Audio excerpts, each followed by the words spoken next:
Haiti now, once considered a popular holiday destination, has seen its tourist industry dwindle. Political violence, instability and more recently a massive earthquake have contributed to a fall in the number of travellers going there. Well, now Haiti's government is trying to bring them back. Laura Trevelyan went to see how. Blue skies, palm trees and the inviting Caribbean Sea. All that's missing are the tourists. Welcome to hidden Haiti. It's not the usual image of poverty or earthquakes, and it's one Haiti's government wants the world to see. On the beach in Jacmel, we met Nico Odon. This Haitian who emigrated to Canada has returned to enjoy the surf.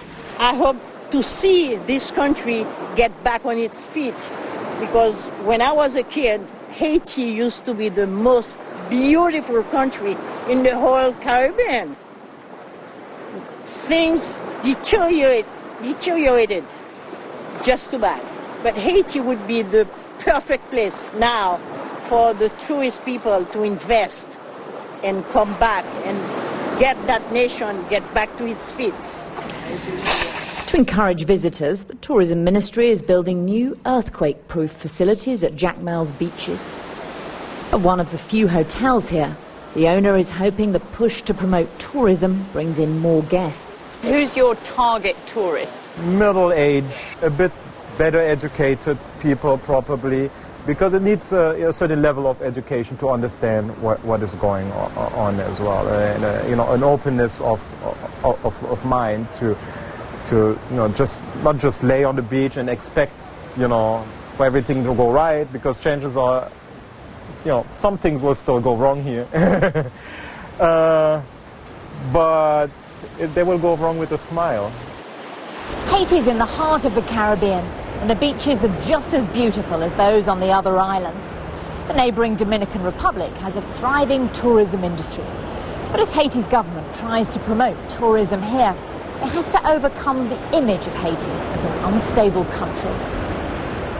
Tourists who are worried that Haiti is a country plagued by natural disasters, by political violence in the past, what would you say to those tourists? We have a slogan now that it says Haiti experience it, but when we translate it in Creole, it's Haiti, you have to be there. C'est là pour là. Of course, just telling them that Haiti it's not only poverty, Haiti is not only disaster, Haiti it's much more. So it's the other coin of it's the other face of the coin. Tourism would bring much needed jobs and money to this nation. So the hard work is underway to try to change perceptions of Haiti in the hope of a better future.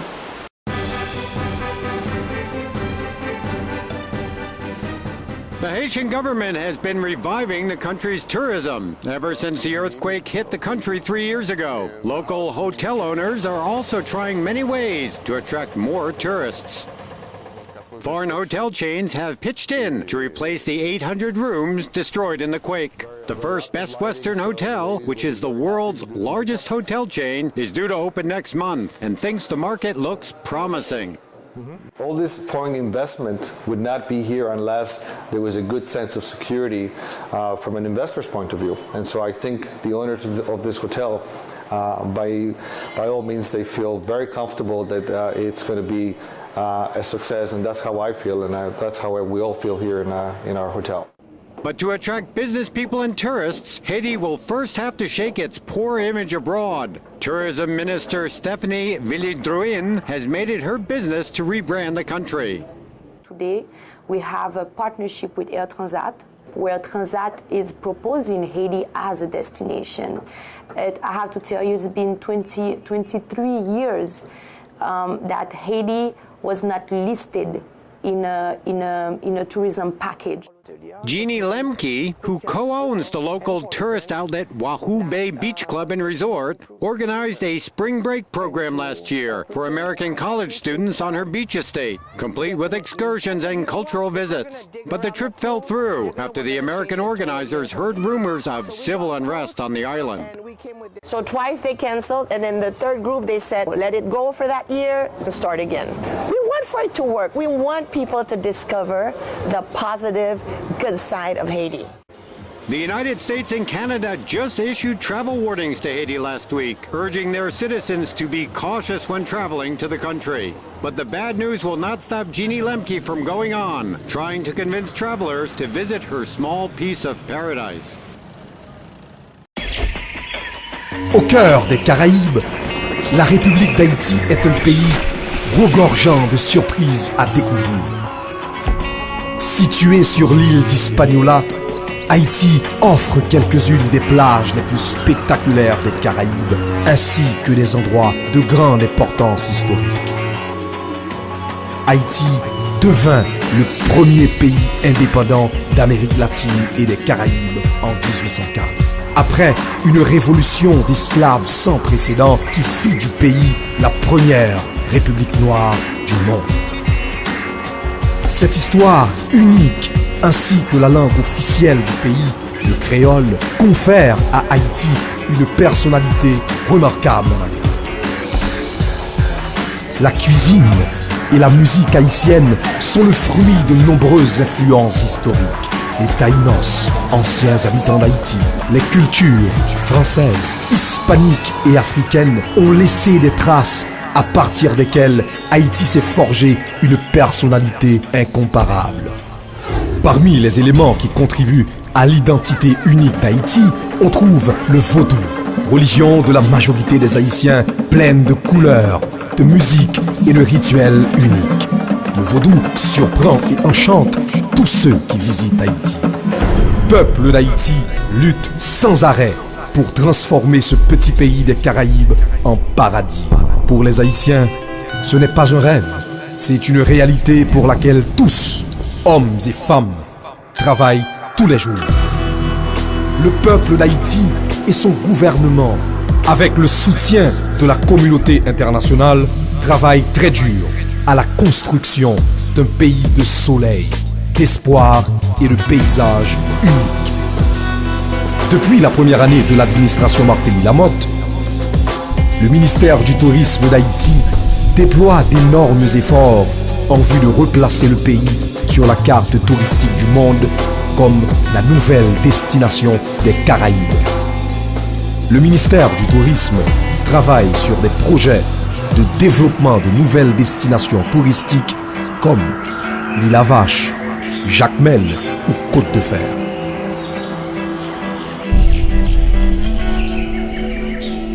Haïti est une destination touristique sans égale, à la beauté saisissante, l'histoire unique et l'avenir prometteur.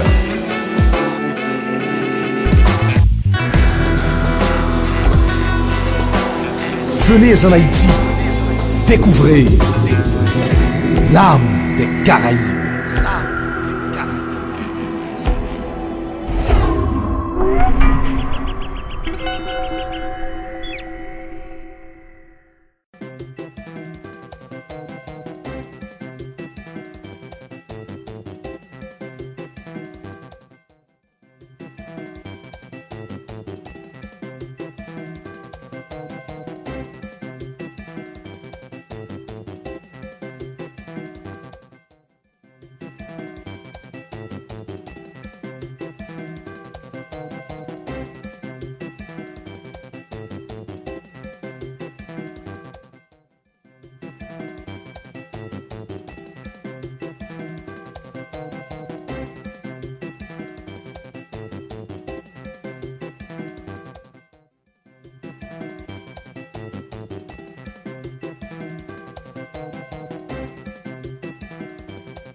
Ça fait à peu près 18 ans que pas une ligne haïtienne qui est le concours Haïti Aviation qui rentre en Haïti.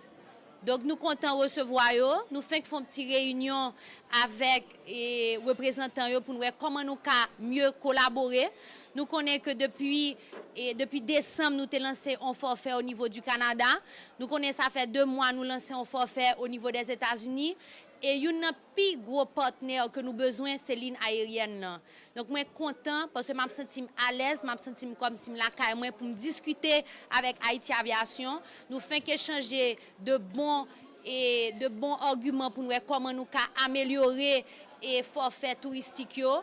Moi connais que gen pile plainte que diaspora bail que billet yo trop cher, que yo pas ka venir dans pays yo et me connais Haïti Aviation et à pallier à m'ta ka dit bagay ça qui empêcher que touristes vini, que visiteurs vini, qui c'est parfois prix qui trop cher. Donc avec support Haïti Aviation, ministère là a toujours fait promotion destination, a dit haïtiens yo retourner la caille nous connaissons un carnaval des fleurs en semaine.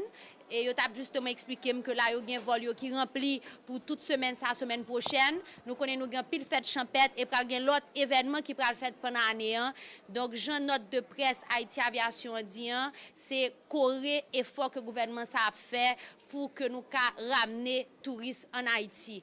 Donc bienvenue. Et son plaisir que nous pral travailler ensemble, nous pral travailler avec nous.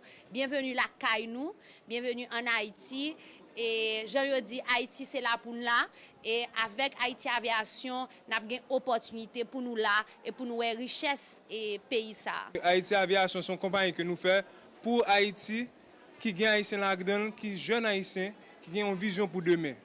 Vision par nous c'est pour ouvrir pays nous 24/24 pour nous avoir un vol qui sortir de Miami, de Cuba, de Jamaïque, de France, de tous côtés. Mais pour qu'on y a commencé en Miami et puis de là on a continué. Nous-mêmes, nous là pour aider, pour supporter. Et puis, n'importe vision que nous avons gagnée, donc on est ministre lui-même, il a une pile vision, nous travaillons avec 100%, nous n'avons aucun problème. Et puis, nous avons une vision. So, à partir de ça, dis-nous que nous là pour business, welcome. Et puis, n'importe question que nous gagnons, n'importe suggestion que nous gagnons, nous là, parce que nous là pour faire Haïti, on meilleur Haïti. Premièrement, qui ça qui prend l'initiative là? Parce que moi-même, personnellement, je suis étudiant que je suis. Moi, je suis à l'école, je vis rentrer dans le pays, je ne suis pas capable. Parce qu'à cause des prix qui haut. So, ça nous fait nous-mêmes, nous mettons nous ensemble pour nous faire un choix, on chemin pour tout l'autre haïtien qui rentre dans le pays autour. Vision par nous que nous dit, c'est pour nous gagner un avion par nous, pour nous gagner, qui gagne nous sous lui. Et puis de là étant, nous avons fait plus gros plan pour nous augmenter nous, support nous. Nous avons offert service que les haïtiens souffrent en pile, nous avons besoin de service qui pour clientèle haïtienne. Nous avons l'autre service comparé à l'autre airline. Nous avons mangé dans l'avion, les traitements différents et puis nous avons essayé bon service door-to-door. Bientôt, nous travaillons avec le ministre du Tourisme pour nous avoir un service et package avec pour l'hôtel, pour nous mener les Acadiens, les lavages de tous côtés. Rien a fait différence là et service là a fait différence là. Nous là pour nous rester, nous pas là pour nous faire 2 jours. So, what will difference now bientôt. But now a new image is being built by a PR campaign to bring Haiti the tourist dollar. It's not about putting together a logo that's going to say Haiti is the #1 Caribbean destination. It goes much deeper than that. So what we have started doing here is trying to discover what is the essence of Haiti. Haiti is so rich in its culture, a very rich source of culture and art. Such as this metal sculptor's village near the capital, part of the new brand of Haiti. Jackie Lebrom is one of the few tour operators in the country, and whenever she has a group, she likes to bring it to the village. Haitian people love receiving visitors. They almost know better than the government that tourism is good for them, because everybody eats, as I always say. You know, the artists on the street and the metal sculpture artists at Quite a Bouquet. But Jackie hasn't been getting as many visitors as she'd like, and she thinks she knows the reason why. We get a bad press. This is the problem. We don't have anywhere near as much crime and we're not in a war zone. Even Haiti's new president, Michel Martelly, has said he wants the bad press to stop. But is there anything else to say? Jaliki seems to think so. I think this is phenomenal, what we have as Haitian. And the tourists who do come will really have an experience, an extraordinary experience that they cannot have anywhere else in the world. And I would send them back as ambassadors of my country, of my culture. And I guarantee you it wouldn't take time, it wouldn't take much time for people to have a completely different opinion of what Haiti is. But for the moment, we talked to Lisa Faulkner, founder of Children's Hope and a longtime Haiti advocate. Why is the devastation so much worse in Haiti than would have literally happened anywhere else in the world. That's the real story, and that's the story that hasn't really been told.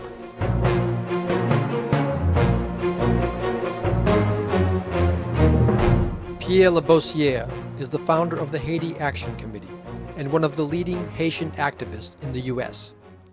Now, when you hear people talk about Haiti, the poorest country in the Western Hemisphere, and they stop it right there, right? You read the press, you hear it all the time. Then you wonder, then they don't tell you exactly, you know, what's going on behind it. So in our minds, we say, wow. We see so many examples where they say black people can't govern themselves, blacks are inferior, blacks can't make it. So you tend to deduce from there that, well, you know, country of blacks, what do you expect? They couldn't govern themselves.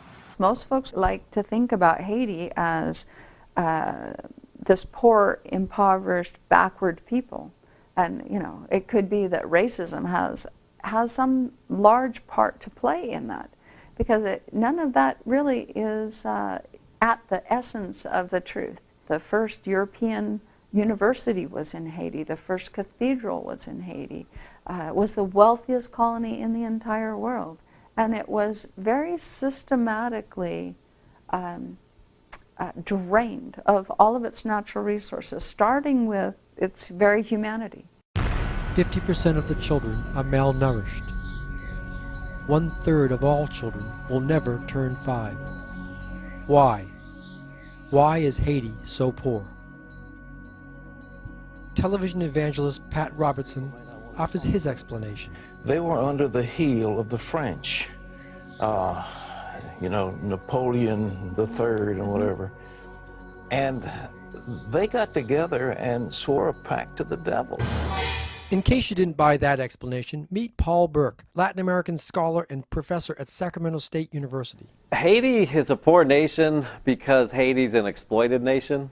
It goes back to the French colonial period, when Haiti was France's, the jewel of the French Empire. The people of Haiti came together. They had their first Congress, and they united and pledged to defeat slavery, to rise up and fight a war of independence. And after 12 years, they succeeded in defeating the troops of Napoleon. This was major. Napoleon's army fought desperately to hold on to Haiti. But Toussaint Louverture, the Haitian independence leader, defeated Napoleon's army. Haiti became the first free black republic in the world back in 1804. Haiti really set the example with the slave revolution. It was historic, it was monumental. It literally shook the world when Haiti rejected slavery and had the successful slave revolution. It was so challenged, for example, U.S. hegemony, that for over 60 years, the United States would not recognize Haiti. That means wouldn't trade with Haiti. France refused to trade with Haiti. The other thing that Haiti did that not enough people know about is that after Haiti won its own independence, the first thing it did was to support Simon Bolivar and the independence movements all over Latin America, and those probably would not have succeeded without Haitian support. So Haiti didn't just set an example in terms of liberating its people from slavery and setting that example in the world that slaves could rebel against their masters. Haiti set an example for all folks who were oppressed, who faced colonialism. And for that reason, the powers that be in the world made Haiti pay, and they made Haiti pay dearly. Haiti became the place to be defeated. Haiti committed the greatest sin at that time. It called on enslaved people from wherever in the world they were to come to Haiti, and Haiti, they would receive political asylum, and they would receive Haitian citizenship, and Haiti would go to war to defend their freedom. That was a big blow to the world economic system that existed at the time, not only in the Caribbean, but all over the Americas. It was slavery. And so for a nation of enslaved people to rise up like that, man, that's a powerful example. Just think of it. The way that the world responded was to isolate Haiti and to bully Haiti and to try to make Haiti pay for its crime of rising up against slavery and white supremacy. The U.S. and France were not the only countries. Spain threatened to invade Haiti, Germany, Holland. The U.S. and Great Britain and another of the Western industrial, significant powers, all pretty much ganged up on Haiti. Haiti was by itself, completely isolated, completely. It's nice to think romantically that, oh, we probably would support the Haitian independence struggle because in many ways it was modeled after our own. But that's the opposite, because what people tend to forget is that during that period that the United States was run by mostly slave owners. People like Thomas Jefferson, George Washington, for all their courage, all their brilliance, they were also slave owners, and they were committed to the doctrine of white supremacy and committed to slavery. And Haiti's revolution threatened all that.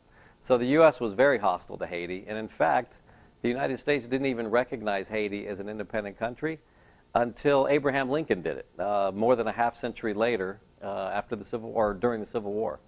With these countries threatening constant invasion, Haiti didn't really have an opportunity to recoup, especially from the losses it was forced to pay. Probably the most important event happened in 1825 when France came back, kind of regrouped. Right, this is 20 years later. Haiti's been a free nation state.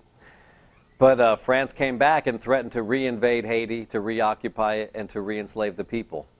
And they said, basically, either you pay us an extortion fee of what is now about $22 billion in today's money, or we're going to take you back. There were warships circling Haiti a year after year following the revolution. Haiti was weak enough that it really didn't want to go through another war. It had been a 13-year war. They'd lost, the large percentage of their population was killed during the war. So they decided to pay the fee. Haiti was forced to pay to France the equivalent of $21.7 billion in today's money. Forced to pay that money to France in reparations because the former slave owners had lost their property. What was their property? Our foremothers and fathers. They wanted all the profit from the slaves that they weren't able to sell. The slaves that had found their own freedom, a freedom that wasn't reality for American slaves, not for many years to come. In order for Haiti to pay the extortion fee to France, they had to shut down all their public schools. So when people talk about Haiti being underdeveloped, when they talk about the high illiteracy rates in Haiti, and they're very high. Illiteracy rates are somewhere around 70%, and that's because they haven't had public schools since 1825. Monies that should have gone into the building of Haiti, monies that should have gone into building schools, building irrigation ditches, building, providing things to build the society, building a healthcare system, went into paying France. So it really goes back to that period to understand why Haiti today is the poorest country in the Western Hemisphere. It took over a century for Haiti to be able to finally pay off the debt that was extracted, really blackmailed. Unfortunately, when we get closer to 2010, the story actually gets worse, not better. Because finally, in 1990, the Haitian people had a chance for the first time in their nation's history to elect their first free president in a free democratic election. They managed to get a priest that grew up in the poorer part of Haiti himself and really understood the people. They talked him into running. His name was Jean-Bertrand Aristide. He had earned a reputation for being a dedicated advocate for the poor. Despite the fact that there was many candidates, despite the fact that the United States had one in particular, Marc Bazin, who they wanted to win and gave a lot of funding to, Aristide won easily. He got, I think, 67% of the vote back in 1990. In the fall of 1991, George Bush Sr. and other nefarious forces overthrew Aristide along with the Haitian military and the Haitian elite, and they implemented a military coup. Aristide was forced from power. But in 2000, he ran for president again. And even though he had only served, total about 2 years out of his 5-year term, it was clear that the people were thrilled with what he had tried to do in that time, because when he ran for president in 2000, he got more than 90% of the vote. And international observers watched the election very carefully. The U.S. was looking for any excuse to delegitimize Aristide's re-election. but it was a free and fair election. He wasn't so popular with the power elite, not only in Haiti, but in the world community. So twice he was subject to military coups that overthrew both of these free elections, and now he's in exile. First, the Clinton administration went after him and started to create kind of an economic blockade of Haiti. And then when George Bush Jr. took over, then he continued it and intensified the campaign to destabilize the Aristide government. Haitians had it written in their constitution that only Haitian nationals could own property. And yet when the U.S. invaded Haiti and occupied Haiti, then that was done away with. So it opened the door. It opened every door and every window to the world, really sucking the life out of Haiti. Eventually it led to the coup of February 29, 2004, which was a day of infamy in Haiti, but for the world, because once again, the will of the Haitian people was violated. And the democratic election of 2000 was overthrown when George Bush sent the Marines in to overthrow their president. You have a puppet government put in there by the U.S. According to the Haitian Constitution, someone must have lived in Haiti for 5 years before you can become a prime minister. This guy left Haiti 18 years ago. He lives in Boca Raton, Florida. He was put on the plane and made prime minister by the U.S. And his name is Gérard Latortue. He was put in there to be prime minister. First thing he did, he told the French, "We are so sorry. Aristide is a crazy man. Haiti has no claim against France." So he retracted the whole thing in terms of, the repayment by France of the money they took from us. After all that the Haitian people have been through, now they're trying to grapple with the earthquake. The French Revolution, the American Revolution before the French Revolution, and the Haitian Revolution. The first two are very well known and talked about and celebrated in movies and what have you. But the Haitian Revolution is hardly talked about. Whenever we meet with the media on these different levels, as soon as we start talking about why conditions are the way they are in Haiti, then the camera goes off and all of a sudden we're out of time.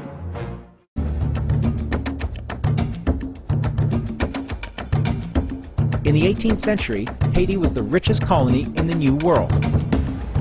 In 1804, legendary generals Toussaint Louverture and Jean-Jacques Dessalines led a slave revolt, and Haiti won independence from France. It became the world's first black republic. The Haitian Revolution was at once anti-racist, anti-slavery, anti-colonialist, and anti-imperialist. They were opening up to the world, freedom for everybody. The response from power came quickly. Under threat of invasion, Haiti agreed to pay France compensation for the loss of its property. That debt took 120 years to repay and launched a cycle of debt, dependence, and instability that continues to this day. That instability was on display in the streets of Haiti in April. The world's airwaves were flooded with pictures of rioting. The global food crisis was claiming lives. But was it just hunger that fueled those riots? 10 days after the protests began, a group of Haitian politicians realized their long-standing plan to oust the prime minister, a key ally of President René Préval.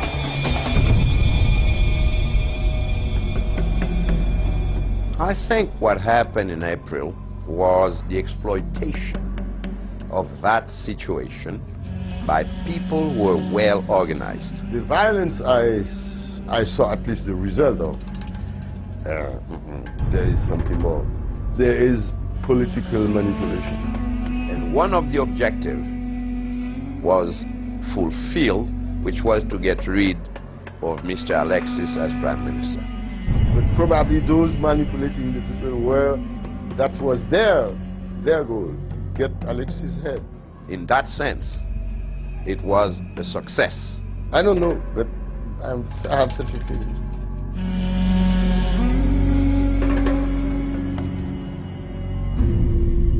So So who did it? Who organized it? Who benefits from that? The politicians, the senators, who more than anything resented the fact that Mr. Alexis looked like a potential candidate to be president in 2011. In Haiti, the stories of politics, rice, and the United States are deeply interwoven. In 1990, Jean-Bertrand Aristide rode to victory on a wave of social movements, bringing an end to decades of dictatorship and bringing hope to Haiti's impoverished majority. But the elites who had run Haiti for so long did not go quietly. Aristide's government was toppled by a military coup just 7 months later. Violence engulfed the country as his supporters were killed in the thousands.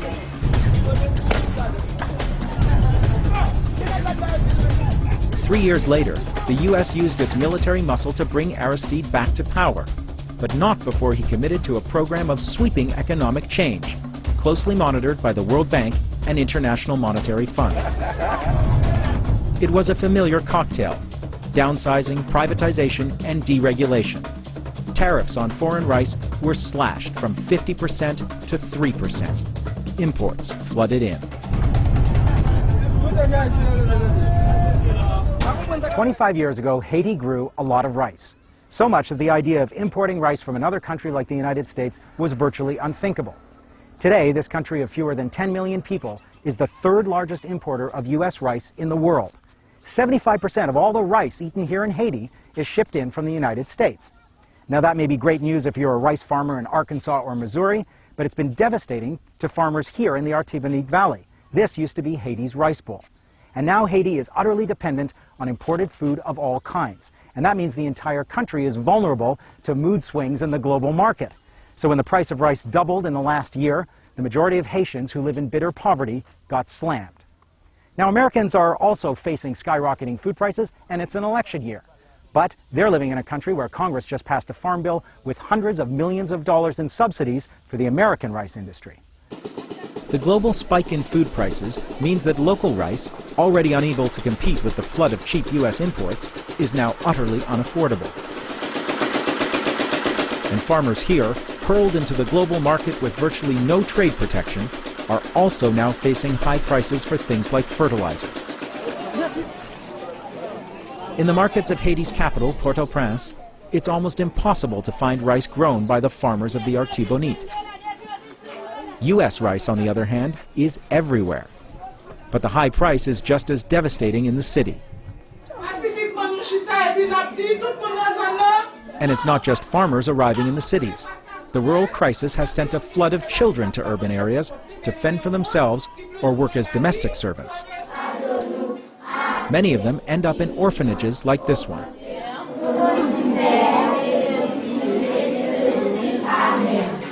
And the U.S. is here too.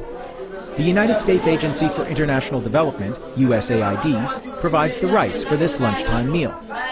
It's just a small bite of the tens of millions of dollars worth of aid that USAID sends to Haiti every year. Most of it is in the form of food that must be bought from U.S. farmers and sent on U.S. ships. An estimated 50% of the value of the aid goes straight back into American hands. Even as it feeds hungry children in Haiti today, U.S. aid comes with ideology attached. In order to be self-sufficient, you'd pretty much have to build up probably protective walls.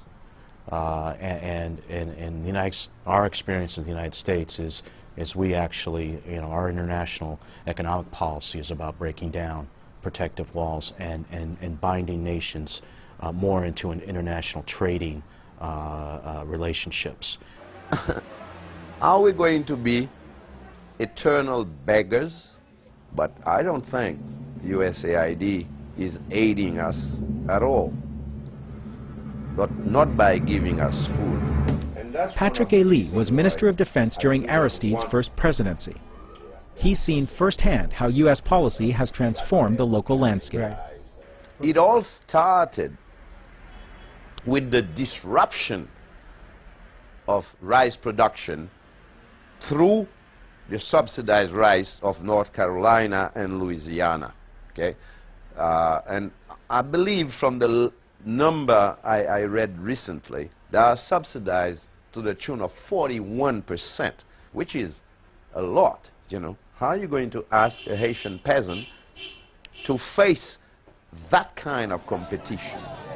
Washington may export the rhetoric of free trade, but policy inside the U.S. is shaped by forces far less lofty.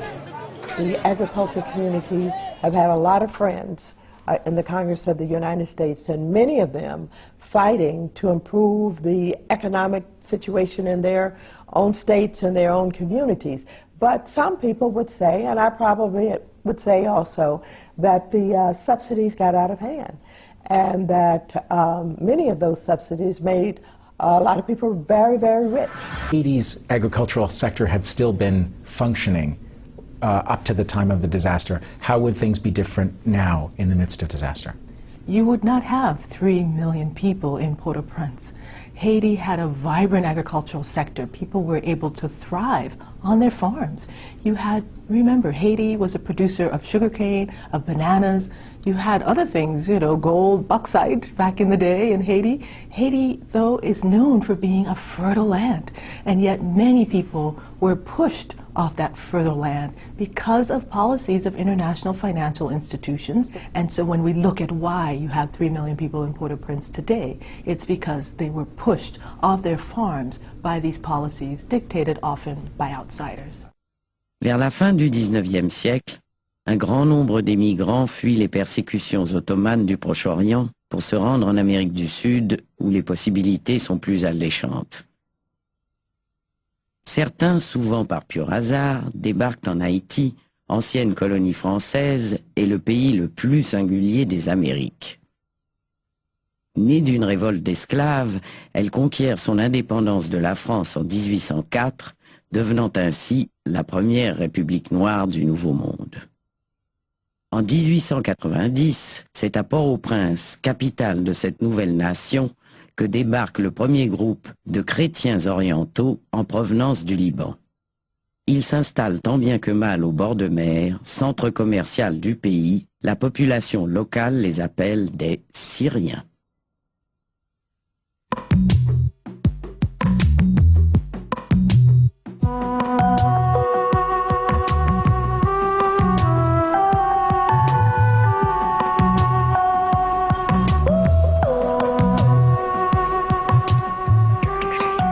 Le bord de mer de Port-au-Prince est le havre des grandes maisons d'importation du pays. À l'époque coloniale, le marché aux esclaves était installé dans cette aire bouillonnante d'activité. C'est dans ce carré commercial que les Arabes fraîchement débarqués feront leurs premiers pas. Au fil des ans, le bord de mer connaît un important essor économique. De 1950 et jusque dans les années 80, Haïti connaît l'âge d'or de son tourisme. Une situation qui a changé du tout au tout au cours des 20 dernières années, qui ont vu le pays s'enliser dans une crise politique sans fin qui aujourd'hui menace l'existence même du pays.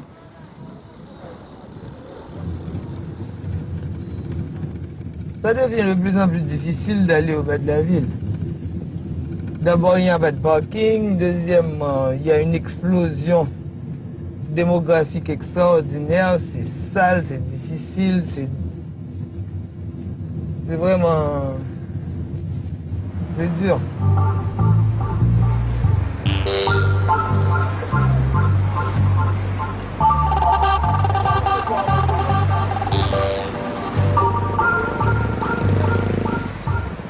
On n'ose plus fréquenter le bord de mer, premièrement parce que c'est même pas hygiénique de le faire actuellement.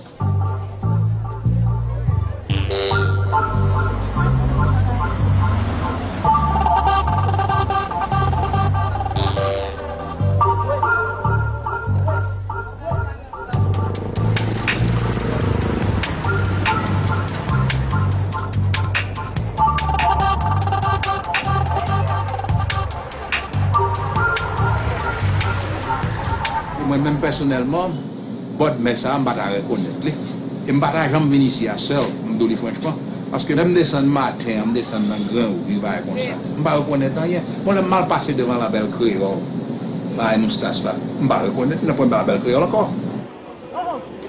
Le bord de mer était vraiment différent que ce qu'on voit là maintenant. C'était plus propre, il y avait plus d'ordre, il y avait moins de personnes dans les rues et le gouvernement faisait toujours des nettoyages. Et le soir, il y avait de la lumière, que maintenant rien n'existe de tout ça.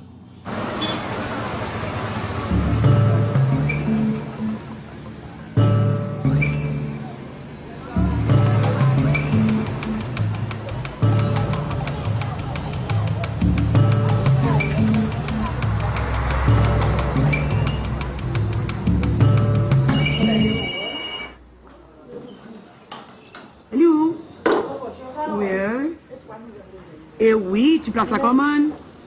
Ok, je vais essayer, madame. Ok, madame, on va mettre au four pour vous. Je vous en prie. 2 douzaines d'arbres, 2 douzaines fromage, 2 douzaines l'oseille, 2 douzaines mamoule ou mousse. Bonsoir, bonsoir tout le monde.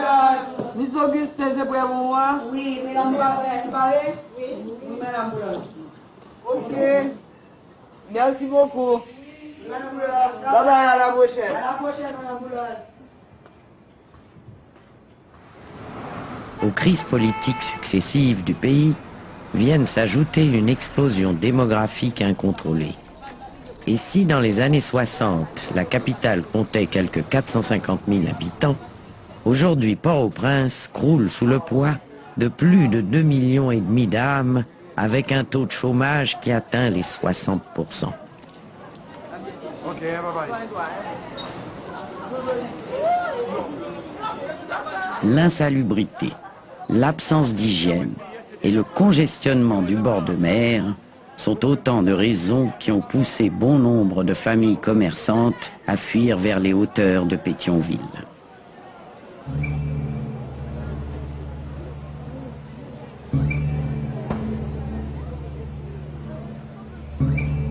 Par le passé, ces négociants habitaient de spacieux appartements à l'étage de leurs magasins.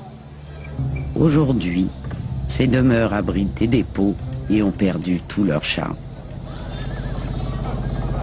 Mais les vieilles habitudes ont la vie dure et les plus nostalgiques continuent de se rencontrer à l'occasion dans les vastes arrière-cours des magasins jadis somptueux du bord de mer. Les indépendances d'Amérique latine ne se ressemblent pas. La nôtre, et je dirais la plus belle parce qu'elle a été vraiment arrachée aux Français au prix de notre sang, au prix de l'intelligence de ces mulâtres qui se sont mis avec les Noirs et qui ont enfin compris qu'ils ne seraient jamais considérés comme des Blancs par leur père naturel qui était le Blanc et qui les avait eus de l'esclave. Et c'est tellement vrai, quand on parle de Haïti, on ne parle pas de république métissée, on dit de la République noire. Et nous devons revendiquer parce que, à l'étranger, we are black. Quel que soit notre degré de mulâtrerie, de grimauderie ou n'importe, nous sommes des blacks. N'est-ce pas? Donc ça, c'est une affaire classée. Nous sommes une république noire. Je crois que ça relève un petit peu du même état d'esprit. Nos premières constitutions sont très claires. L'haïtien, par définition, est d'origine africaine.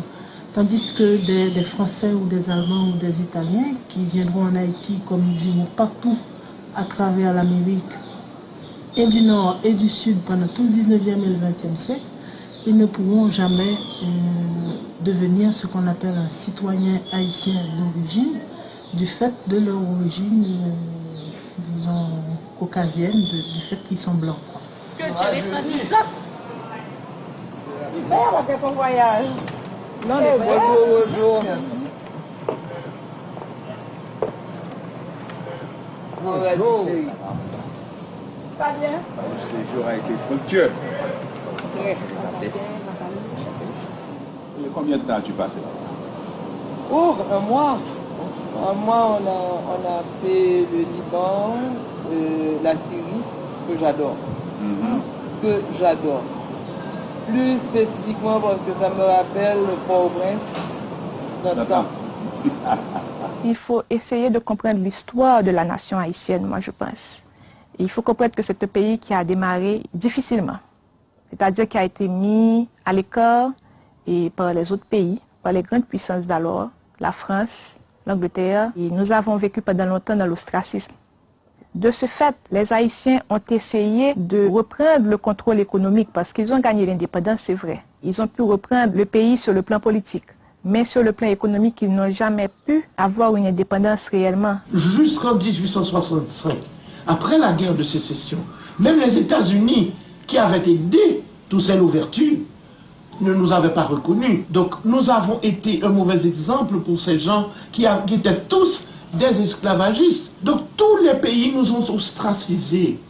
Mais l'Allemagne a eu l'intelligence de venir commercer avec cette jeune nation, d'acheter nos denrées, d'acheter ce qui nous restait, d'acheter notre café, d'acheter notre sucre, et de nous envoyer des fils célibataires. Et ces célibataires se sont unis à la très haute bourgeoisie haïtienne, issus, n'est-ce pas, des affranchis pour la plupart, et ils ont fondé toutes ces familles, les Hirsch, les Hemke, les Frisch, etc., etc. Arrivé en Syrie, je trouve que c'est pas étonnant du tout que les gens se sont si bien adaptés en Haïti, parce que, à mon grand étonnement, quand je suis arrivé, j'ai vu les mêmes choses qu'ici. À la seule différence que c'était des Arabes, il y a des gens sur le trottoir en train de vendre des pois, du riz, des chaussettes, des sous-vêtements, un marché exactement comme on en trouve à Port-au-Prince.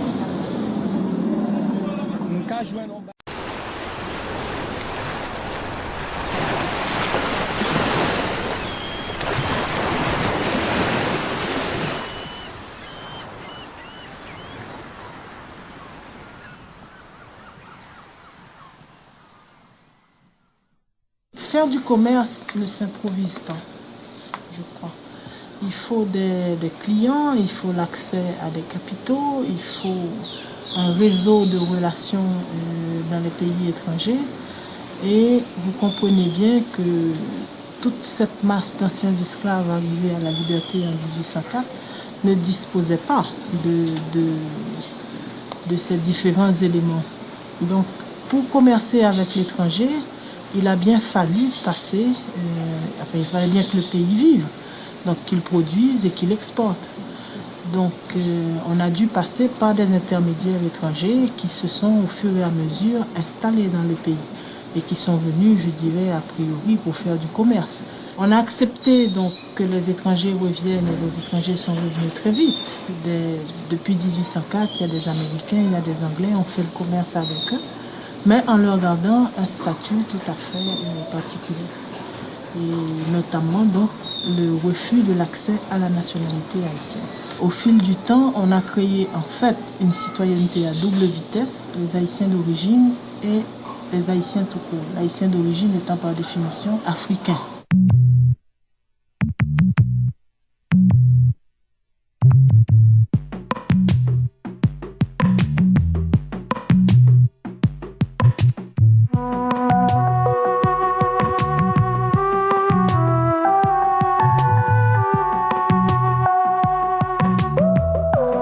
Quand on parle de la communauté libano-syrienne, on a tendance aujourd'hui à voir des propriétaires de supermarchés, des industriels très riches.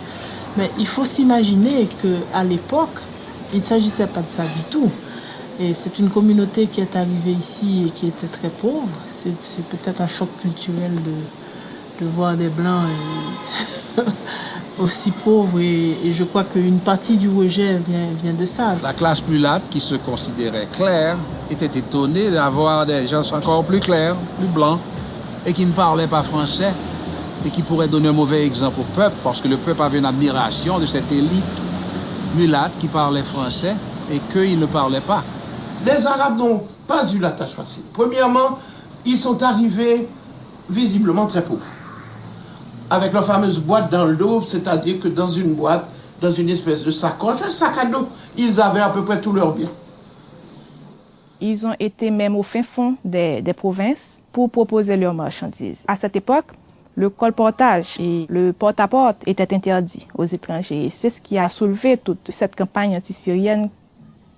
Et puis ce qui a surtout choqué les Haïtiens, c'était le fait qu'ils dormaient en pleine rue, sur les places publiques, et aussi qu'ils étalaient leurs articles dans les rues, ce qui était à cette époque-là très inhabituel. Les premiers arrivés de cette colonie-là ne s'exprimaient pas autre qu'en arabe et très peu de créole. Ceux qui parlaient français, c'était l'exception. C'est ce qu'on m'a rapporté. Et l'haïtien, avec sa culture sortie justement de l'Europe, était considéré parlant français comme un élément supérieur.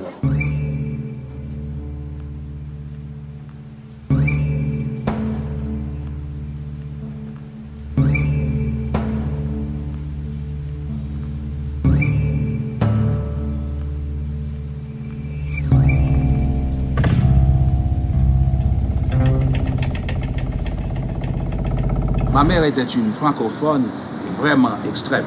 Elle n'acceptait pas qu'on parle le créole.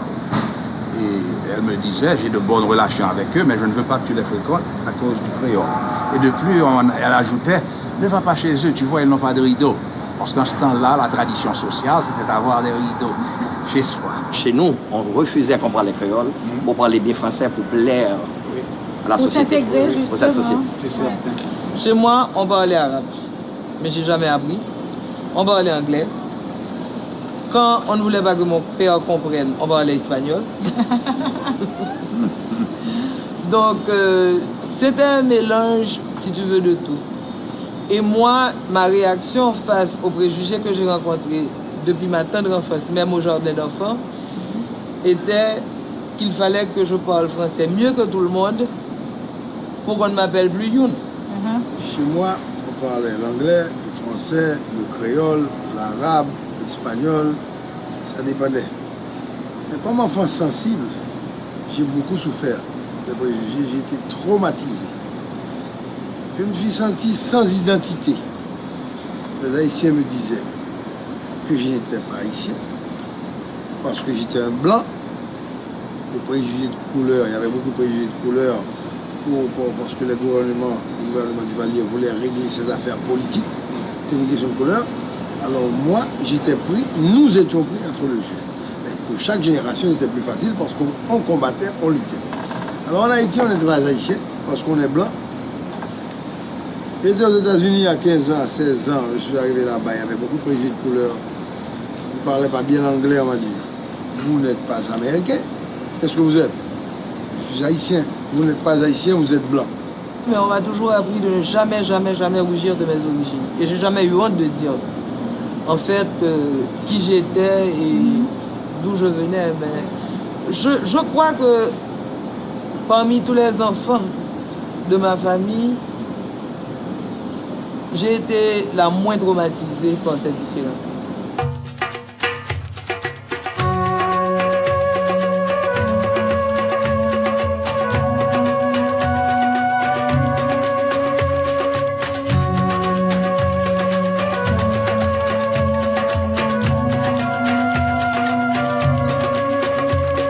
À l'école, on nous faisait la vie misérable.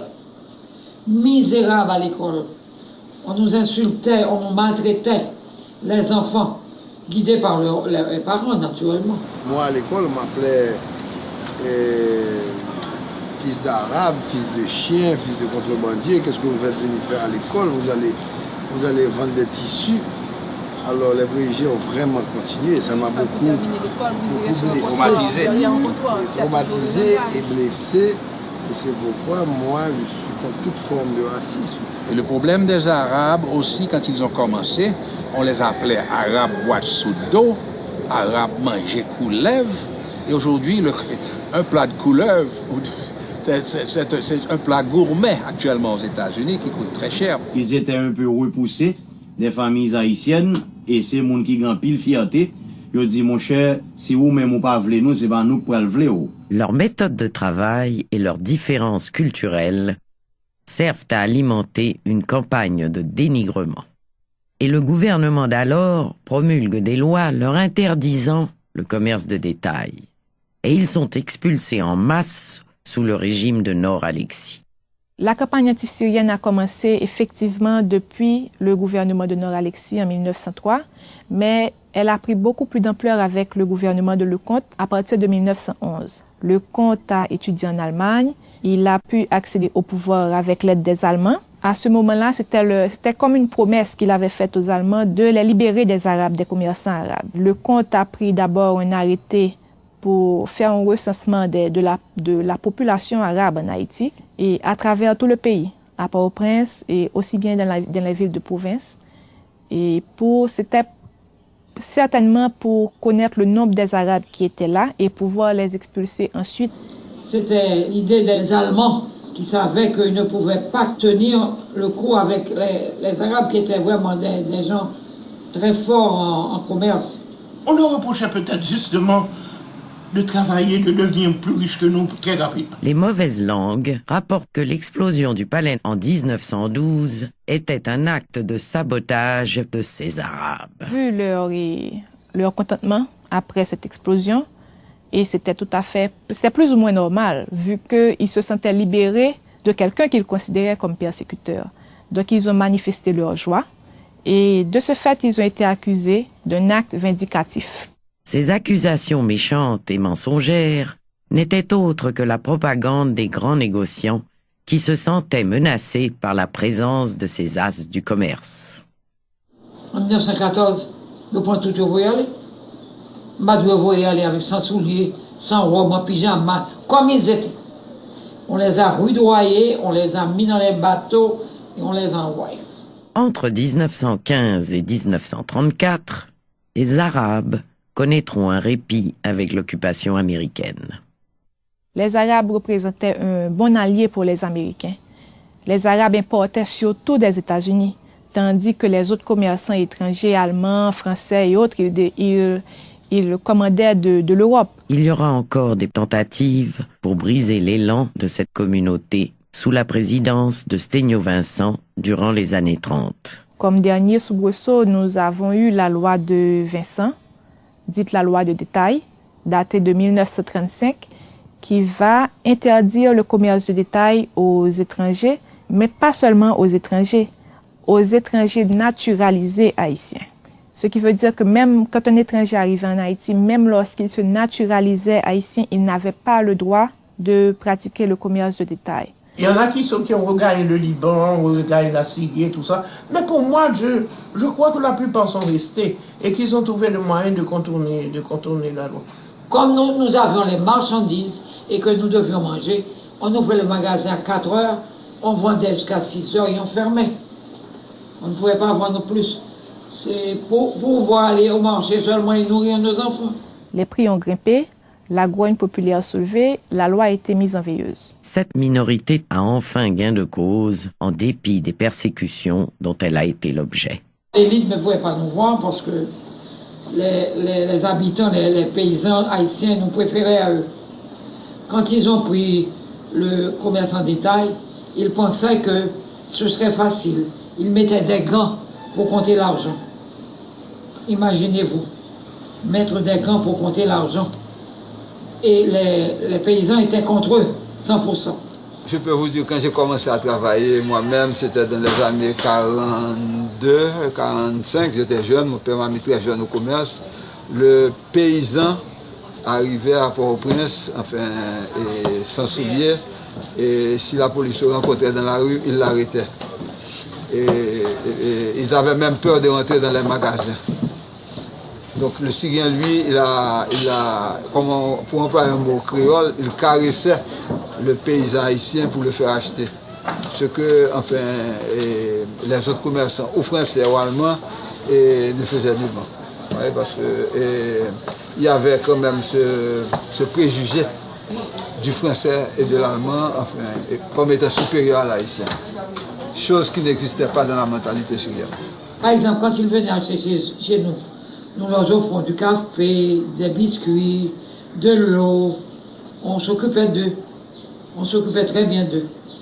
Par exemple, avant de commencer à acheter, ils comptaient leur argent, ils préparaient l'argent et on leur offrait tout ça. On les traitait d'égal à égal, ce qu'ils ne trouvaient pas dans beaucoup de magasins. Mais chez l'arabe, ils étaient sûrs d'être traités d'égal à égal.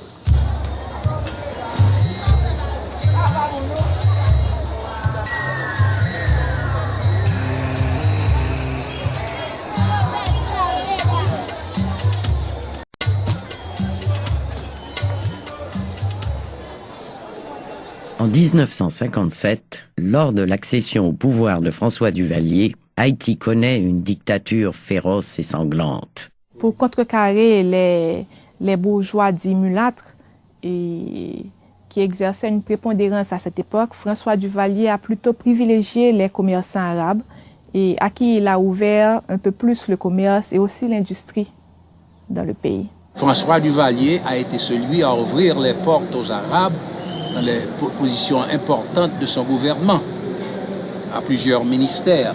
C'est vrai, c'est lui qui est responsable de tout cela. Je ne pense pas qu'il l'a fait par amour des Arabes. Je pense qu'il l'a fait pour avoir une sorte d'alliance avec les Arabes contre les mulâtres qui n'acceptaient pas les Arabes à bras ouverts.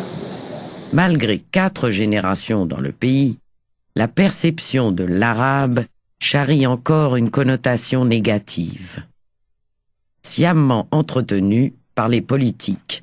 Bon, le terme boîte-lando, il est repris sporadiquement comme ça. Bon, je crois que dans le monde de la politique, on a souvent l'invective ou l'insulte à la bouche contre tout ce qui peut représenter un danger. Je dirais, quand je parle de danger, je parle de danger pour le politique de perdre son pouvoir politique.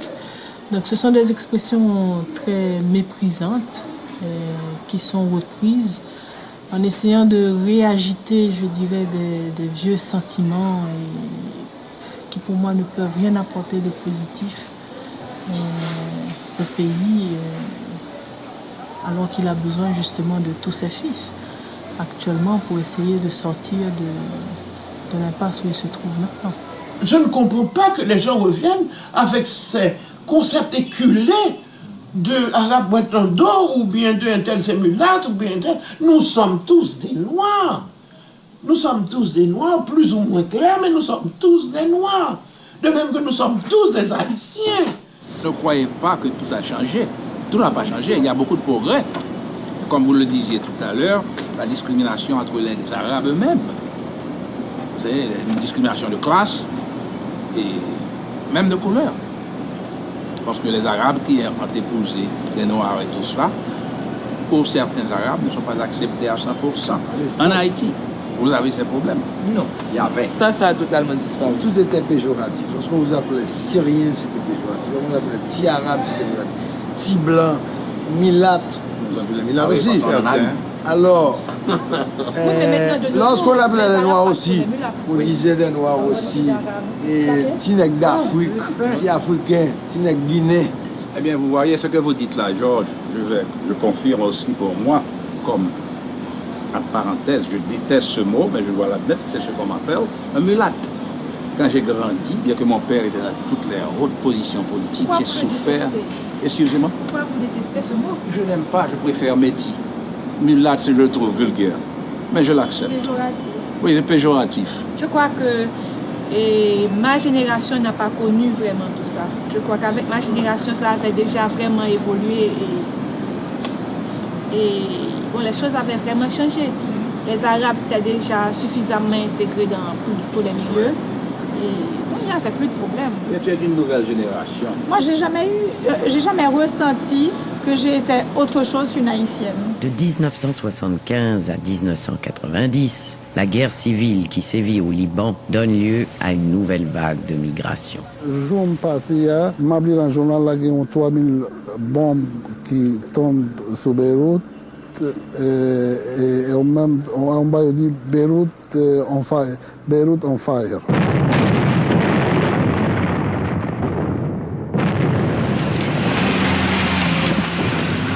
Ça a été finalement une des nouvelles vagues d'émigration de Libanais.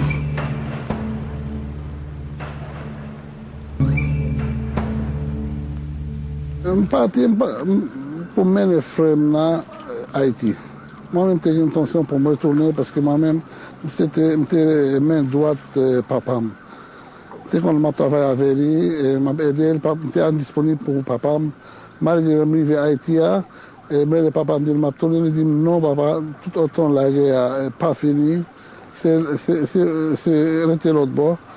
bataille m'arrivé, rester à Haïti toujours. Là-bas, elle a fini, Maréléo. En quête d'une vie meilleure, un grand nombre de Libanais cherchent refuge auprès de parents installés en Haïti. Est-ce que vous avez jamais pensé à retourner en Haïti pendant toute cette période que vous viviez dans cette galère? Je suis retournée en Haïti. Je suis retournée pour voir ma mère, pour y passer des vacances. Et je dois dire que malheureusement, très souvent, quand j'y allais, c'était des périodes de crise, ou de tension, ou de troubles. Et je me retrouvais en train de me dire, mais finalement, le Liban, c'est peut-être pas plus mal.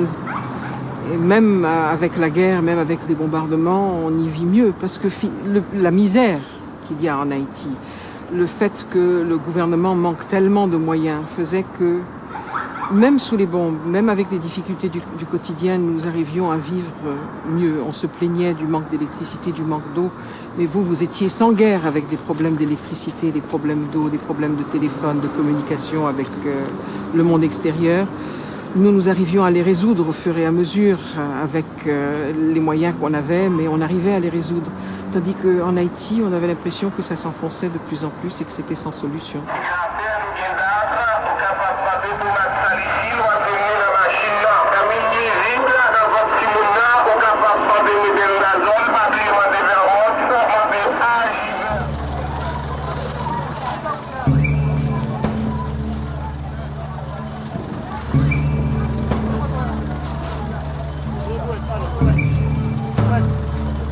Non, moi, je joue une opportunité parce que madame, sortie d'Haïti, me rencontrer là-bas. Après ça, nous décidons de venir ici, vivre ici. Et Marie.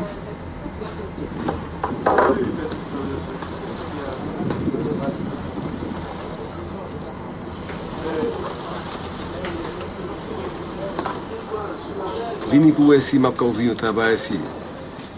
Si j'ai une autre opportunité parce que tu as gagné la guerre au Liban.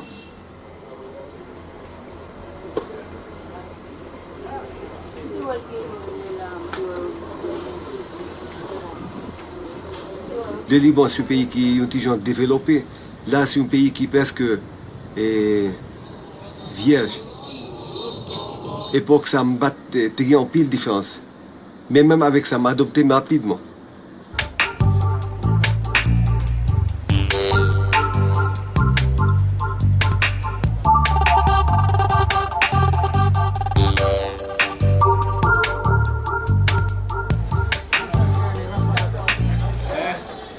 Les Syriens et les Palestiniens ont une forte présence en Haïti. La communauté syrienne est très visible et progressiste.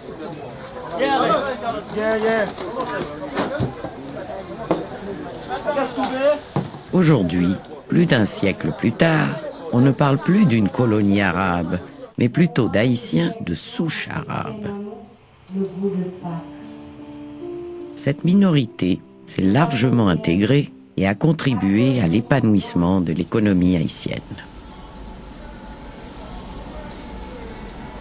Grand créateur d'emplois, l'apport de ces Haïtiens à l'économie du pays ne peut être négligé. Il y a une partie d'intégration qui je peux dire, a été positive.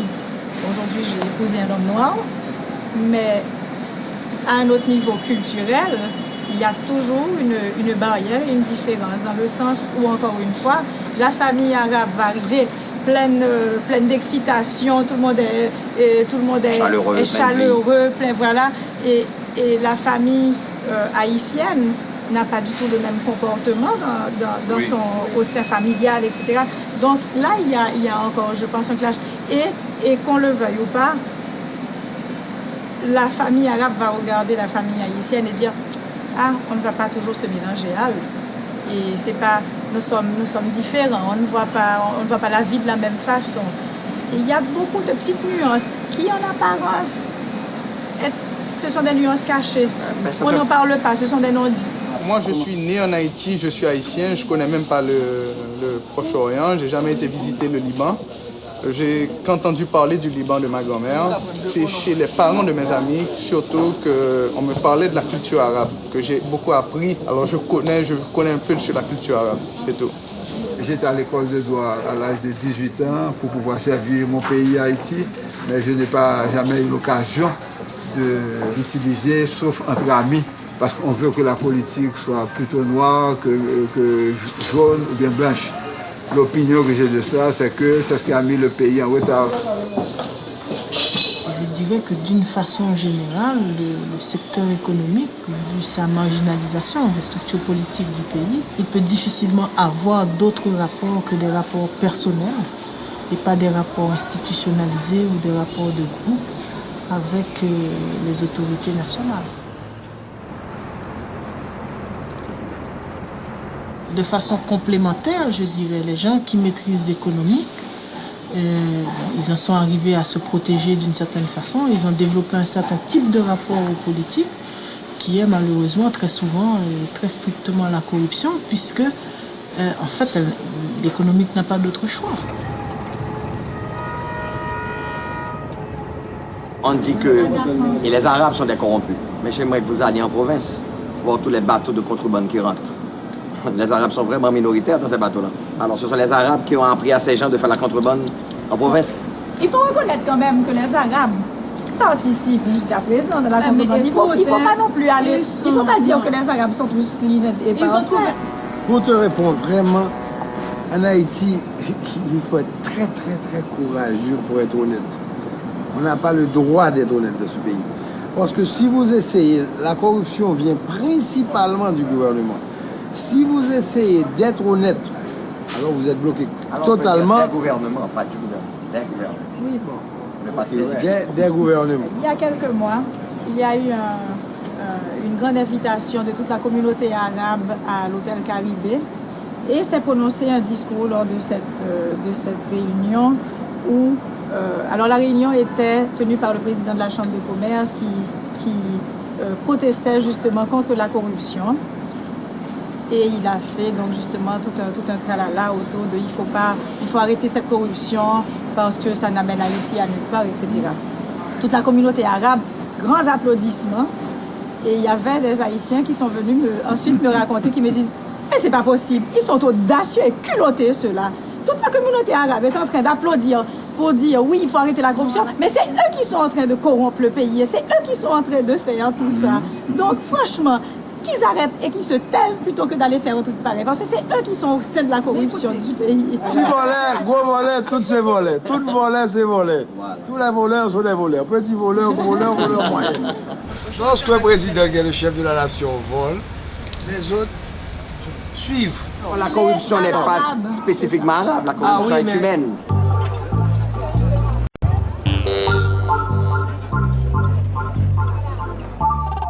Dans un pays où les forces de l'ordre sont menacées par des bandes armées, les commerçants représentent des proies faciles et sont souvent victimes de la violence qui augmente au fil des jours. Monsieur qui sont besoin.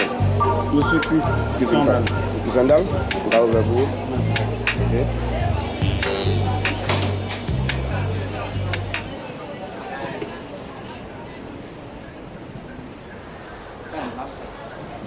Maintenant, tous les magasins ont changé. Vous pouvez voir devant qu'on est caserné à cause de l'insécurité. Et les camions, c'est très difficile pour les camions de venir se garer là pour faire des livraisons de marchandises. Enfin, c'est très difficile.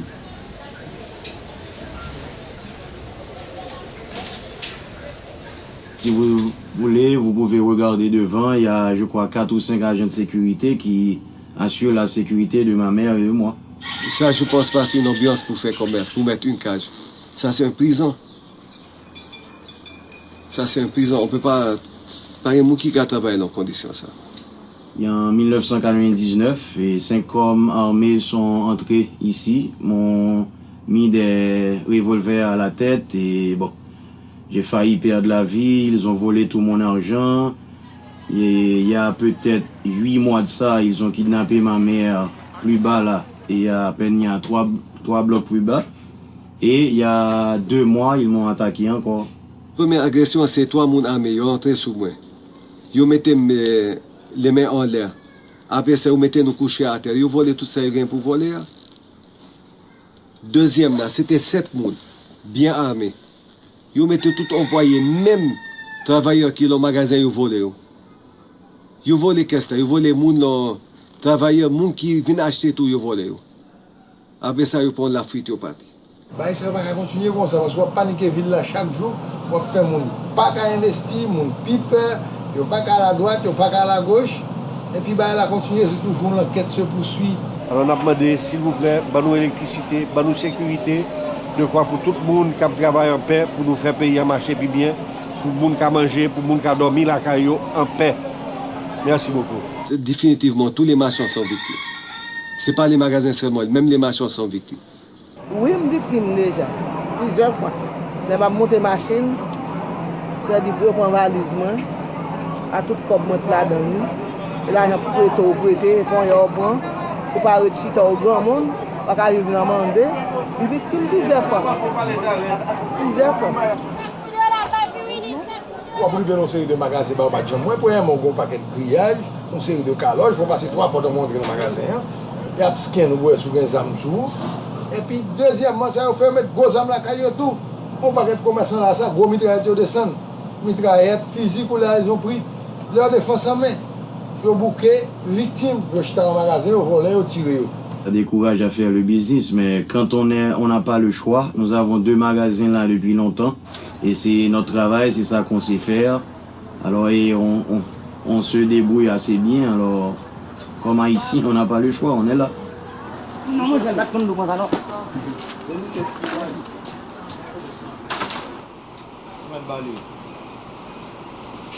Non, quitter Bord-de-Mer à cause de l'insécurité, à cause des problèmes qu'il y avait, à cause des attaques que j'ai eues personnellement. Là, tout le monde a cherché pour me sauter à Pétionville. Mais son erreur de la part de l'élite de ce pays. Mais soit fuir de responsabilité ou pas confronter comme l'élite de ce pays, pour malheureux, il fait même la porte d'ailleurs. Et puis, on regarde juste sur mon micro pour un bidon vidéo qui a gonflé. Au lieu de nous décentraliser, là, on a centralisé, et puis chaque fois, nous avons adressé tête nous pour le centre commercial de ce pays, un pays de 8 millions d'habitants, c'est où? C'est à Pétionville. Tout le monde me dit de monter à Pétionville parce qu'il n'y a pas ce trafic qu'on connaît à Port-au-Prince. Mais je préfère rester ici parce que malgré tout, les ventes sont à Port-au-Prince. Pour des raisons économiques, le centre-ville est jusqu'à présent un des points les plus importants pour les commerçants. C'est là où on a le plus de ventes et les provinces s'approvisionnent du centre-ville. Parce que tu as toutes les stations de bus qui sont près du centre-ville, donc ils descendent du bus, viennent acheter, ils remontent leur bus et retournent en province. Donc on n'a aucun intérêt.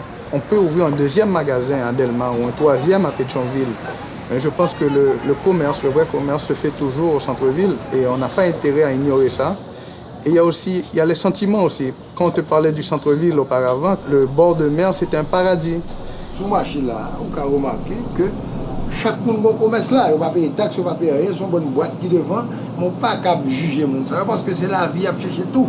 Mais si vous faites un marché qui ne coûte presque rien pour faire un marché, sous fond marché, on sait des petits marchés de 10 000 mètres carrés, ça te coûtera, regardez bon, 100 000 pieds carrés, on va faire de 10 $.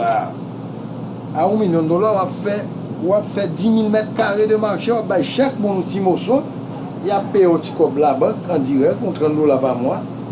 Et puis, on loue l'amour, il y a un bon salle de bain, mon ceci, on n'est pas obligé chaque jour à pour vous une caisse, retirer tout ça que la caisse là, exposer l'après-midi, redescendre, chaque fois qu'on court pour faire, ou bien là, vous décidez, les bandits décident qu'il y a un boulot à faire, vous venez passer gasoline, et puis vous boulez parce que c'est un bagage réel.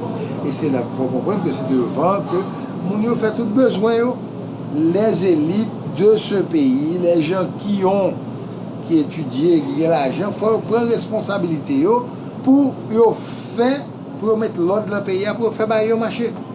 Pour pas que tout le monde a payé, alors on parle une mer de pauvreté tout à côté. Alors même si on a l'argent, et puis on va y par les pauvres. Je voudrais avoir votre opinion. Est-ce que les descendants d'Arabes qui sont dans le pays aujourd'hui, est-ce qu'ils ont un rôle à jouer dans l'avenir du pays? Est-ce qu'ils ne devraient pas être conscients que maintenant étant devenus une classe possédante, je pourrais dire, est-ce qu'ils n'ont pas quelque chose à faire? Et qu'est-ce qu'ils ne devraient pas prendre conscience qu'ils ont quelque chose à faire et qu'ils devraient peut-être s'impliquer un peu plus Parce que le descendant de l'arabe est haïtien. Moi, pourquoi je touche l'arabe? C'est notre devoir civique. Les Arabes, actuellement, jouent un rôle actif dans la politique haïtienne. André Aped, d'ascendance libanaise, est parmi les premiers à dénoncer la dérive dictatoriale du régime de Jean-Bertrand Aristide. Donc il y a toute une mentalité à changer, parce que pourquoi pas ne pas avoir un président arabe, haïtiano-arabe? Pourquoi pas? On l'a eu à la Jamaïque, avec Siaga, on l'a eu à Saint-Domingue. Dans le passé récent, il y a eu des Arabes des deux côtés de la barrière. D'un côté, par exemple, sous Aristide, vous aviez M. Ismeri, qui a participé activement à la politique de ce pays. Maintenant, après Aristide, vous avez M. Aped, qui est aussi très actif dans la politique haïtienne.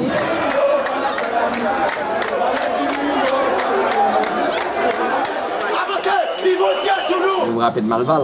Oui. Quand Malval est monté. Malval, Premier ministre. Ça a été notre seul cas. Et malgré ça, il a dû bien faire comprendre que son arrière-grand-père faisait partie des généraux qui ont donné l'indépendance à ce pays. On peut arrêter de voir la chose comme arabe haïtien. Voilà, c'est nous. C'est une blessure que je sens très profondément chez mes interlocuteurs d'origine libano-syrienne. C'est de ne pas se sentir accepté comme haïtien après 3-4 générations de présence en Haïti. Je crois vraiment qu'il faut prendre la peine de retourner aux faits, de retourner aux documents, de retourner aux témoignages pour trouver quels sont les faux pas que nous avons commis et voir comment rattraper tout ça. Et je crois que bien comprendre les réalités de la communauté libano-syrienne en Haïti est un pas dans ce sens. Je pense que c'est très nécessaire que toute cette communauté fasse quelque chose, participe politiquement à ce pays. C'est pas qu'on ait des ambitions à être président de la République ou pas, ok? Mais quand même participer dans les partis politiques, participer dans les associations professionnelles, participer dans toutes sortes d'associations caritatives, etc. et aider ce pays. Et on est prêt à le faire. Moi, je n'ai aucune ambition politique. Mais je crois qu'on a beaucoup d'expérience et on n'a pas besoin de l'argent pour vivre. Donc on pourrait apporter tout notre savoir, enfin, tout le savoir de la colonie, enfin, pour aider ce pays à démarrer économiquement. Jusqu'à présent, on fait marche arrière dans ce pays. Et il est temps que les gens, ma génération, commencent à participer, ce qu'on peut dire le decision making dans la politique. Il faut qu'on s'intègre d'une façon ou d'une autre, parce que tu ne peux pas faire les deux. Moi, je ne peux pas faire le commerce et la politique, mais je peux, si tu veux, influencer la politique dans un sens ou dans un autre. Ensemble, on peut relever ce défi. Moi, je pense fermement à ça. Même si on m'appelle un rêveur. Un plaisir de te connaître. Un plaisir.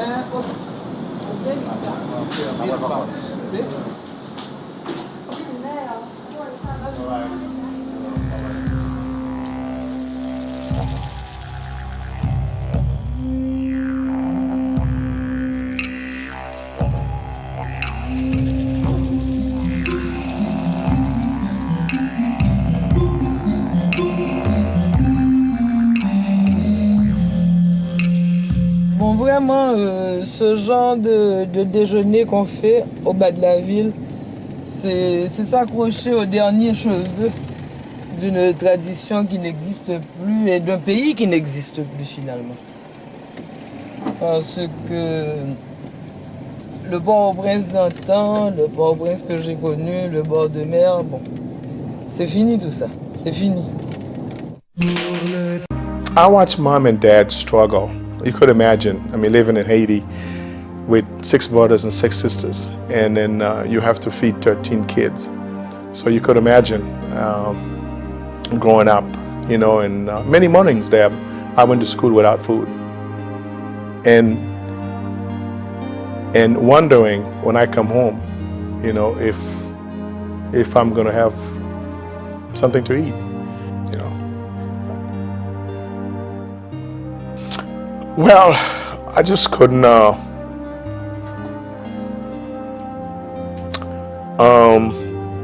I just have to go somewhere look for opportunities to do something to help my family. It was very, very, very, very difficult. And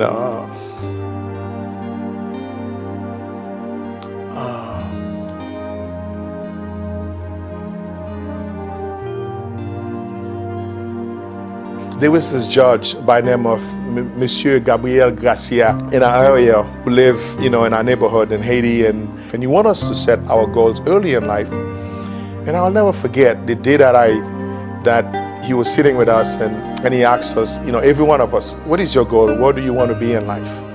And I said, I want to be a pilot. I want to be a commercial pilot. My God, when I say that, everybody start laughing. Oh my God, you always going outside the envelope.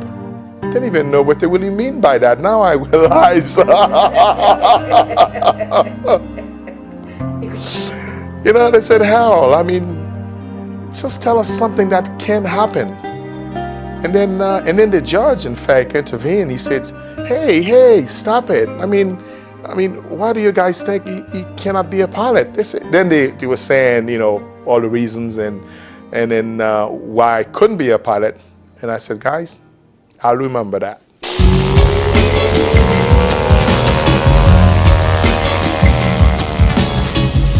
He came here as a baggage boy for one of the airlines in the Turks and Caicos Islands. And he worked his way up to becoming a pilot for that airline. And now he owns the main carrier in the Turks and Caicos Islands, that being Sky King. So you have to seek, like the Bible says, seek you should find, knock the door should be open. He said, ask you should be given. So if you believe in his word, just go after it, go after your dream and go and get it. To me, I always look at, other example and other people in life, and I say, well, if he can make it, why I can't make it? What is making better than me? And most of the time is ourselves, because we don't believe in ourselves. You know what I mean? And you have to believe in yourself. You have to believe that the same way he can make it happen, I can make it happen too. Pretty much almost done with it. Greg, all questions is required by the staff and answer. The shake. Okay, ma'am. Thank you very much. Thank you. I look forward to going to another match. Yes, he certainly has a reputation, and it's a deserved reputation that Mr. Charles has for giving. He has helped an awful lot of people in his time. He has a lot of family and friends, staff who do rely on him for his assistance financially and his advice. Well, Mr. Charles is indeed an inspiration. He's an entrepreneur. He's a gentleman who has a tremendous amount of patience and determination and intellect. People are often surprised to see that he's not a university graduate, but we joke that he's a graduate from the University of Hard Knocks. My father always said, and my mother, listen, we are very poor. That was the word they use, that, when you're poor, the only thing you have going for you is just, it's integrity. If you don't have integrity, people cannot trust you. What do you have? This is what, to me, business and life is all about. Without integrity, you have nothing. He's a ubiquitous type of individual. He's not only involved with the airline industry, he's also involved with real estate. The only thing closer to my heart in this project is God and my family. We have a number of real estate projects. The big one, obviously, is where we're sitting today, which is on Ambergris Caye, which is huge. I'm going to say in dollars, it's $1 billion process. We're pioneers, both of us. We're never afraid to step into the unknown again in business. I make things happen. When everybody said it can't, I make it happen. Harold Charles. Number one, I think about success. Number two, I think about determination and hard work, what it can do for an individual. He's really a really nice person by heart. He's a giver. L'union fait la force. That means united we stand.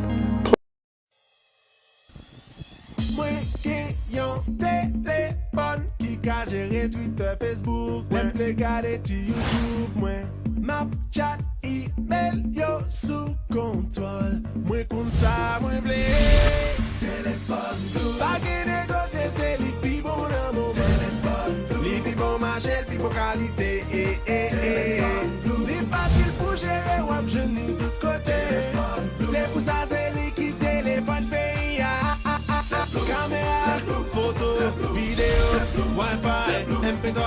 c'est Blue qui téléphone pays.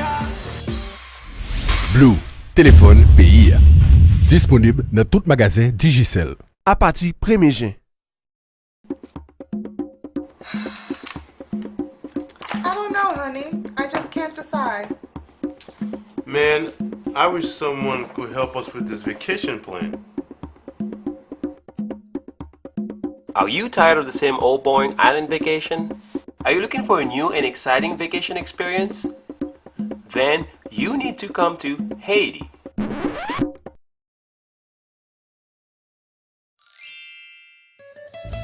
Located at the heart of the Caribbean, Haiti offers its visitors magnificent white powdery beaches, a warm climate, and breathtaking beauty.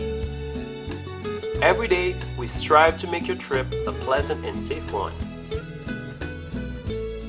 For instance, in addition to earning frequent flyer miles, you'll also receive a complimentary Allen Carver CD every time you travel to Haiti. If you're stuck in the country during a coup d'etat, we'll refund 50% of your trip. That's our pledge to you. But wait, there's more. For a limited time only, travelers will get a special treat. Wyclef Jean will personally greet you at the airport, drive you to your hotel, and tuck you into bed. How does that sound? This message is brought to you by Haiti's Tourism Board.